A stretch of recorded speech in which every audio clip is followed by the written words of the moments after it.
Hello everyone, welcome back. I hope you're having a good day today. So today I want to talk about how we became food insecure in America. At some point when trade and mercantilism began to flourish, farmers learned that they had the opportunity to make enormous amounts of money if they would put all of their land and all their resources into the production of just one product, or otherwise known as the money crop. Survival, simplicity, sustainability, and satisfaction, all of these were no longer the main point for the farmer. Money became the main point. Farming, rather than being a way of life, slowly became making a living. It became a business. The Millers, the Coopers, the Sawyers, the Brewers, the Thatchers, and so on were all let go unless they were needed for the production and sale of the one money crop. Laborers stopped being neighbors and started being opportunists themselves. Skilled laborers were no longer a part of the farmer's family. They became hired guns, contract workers. They often worked for more than one farmer or for anyone who paid well. As specialists, these farmers moved to town and opened up their own shop. Gone were the private plots and the family gardens. Any land that was not set aside and usable for production of the money crop, which could be either plants or animals, was sold off and more land was purchased for production. This means that the village was no longer located on the expansive family farm. The village became independent. It became government, and its purpose became mercenary, like the people who now live there. Jobs left the farm and went to the village first, and then eventually to the cities and the ports where trade was centered. When hard times hit, or when crops failed, or when the business changed, the farmers either suffered through it or they went out of business, selling their land to speculators, investors, or agribusinessmen. The downside of specialization became a common reality.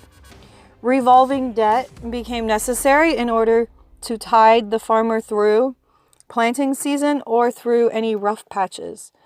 Most of the farmers eventually closed up, sold out, and went to the cities. Bankers and government farm agents became the new linchpins and masters of the community. Agribusinessmen and corporate farmers, aided by the bankers, grabbed up the newly available land and the maintenance of the soil. Once the loving employment of those who were given benevolent dominion over it was turned over to the new mercenary spirit.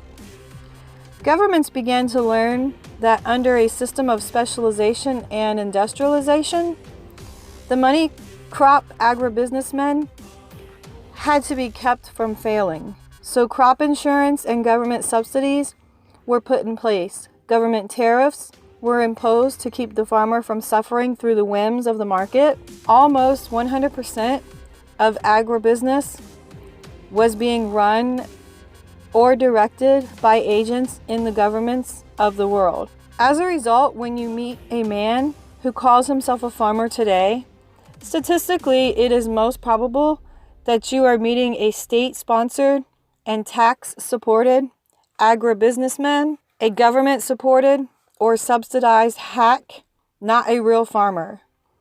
There are some real farmers out there today, but not many. Keep this in mind when you hear statistics about how many people still farm.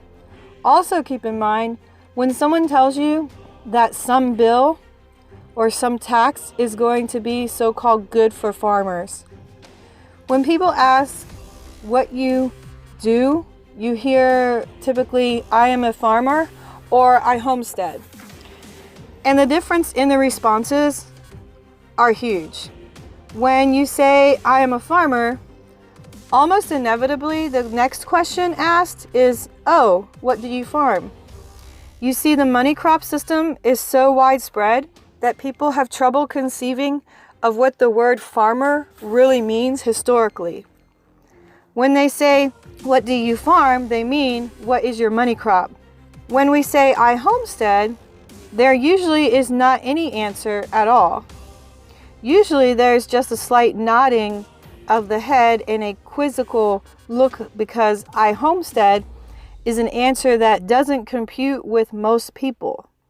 Colonization has taken its toll, and the mind no longer has a real concept of the sustenance farmer who works with his hands and raises most of the things that he needs from the land. That concept is an old faded dream or a picture postcard from some bygone time. Maybe such a farm would be a nice place to visit, but really, who would want to live there? Unfortunately, that sounds suspiciously like work. But what does all this have to do with buying land?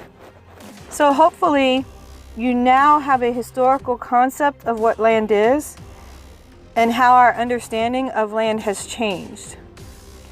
It is always a mistake to jump into a new philosophy or way of life without knowing the history.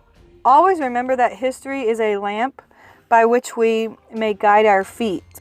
So this was the Cliff Notes on how we became food insecure in America.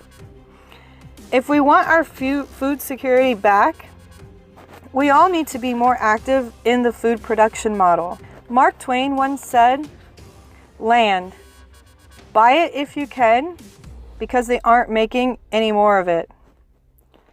Go and plant a small garden or a food forest and watch what happens.